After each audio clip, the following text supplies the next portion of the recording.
Bonjour, aujourd'hui nous nous intéressons au béton et débutons par sa composition justement. Le béton est le mélange d'un liant hydraulique, le ciment, de granulats, le gravier et d'eau.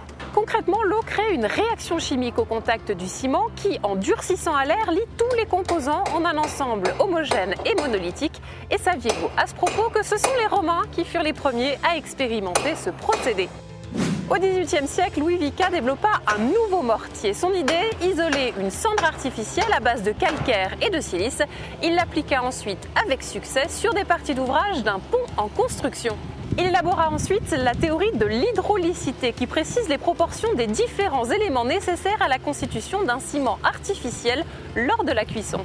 Les fondements du béton armé trouvent leurs racines vers la fin du XVIIIe siècle. L'assemblage de deux matières à la fois différentes mais complémentaires, le béton et l'acier, sont à l'origine d'un mariage réussi. Le béton reprend en effet l'effort de compression, l'acier celui de la traction.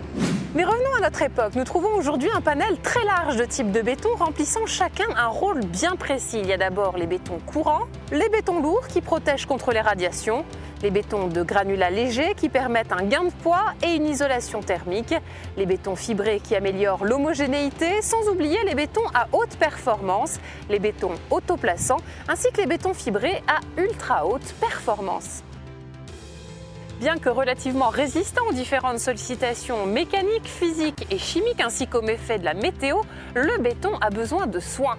Le béton doit être à la fois bien choisi et bien mis en place pour être durable. Les entrepreneurs valaisans perpétuent ce savoir-faire.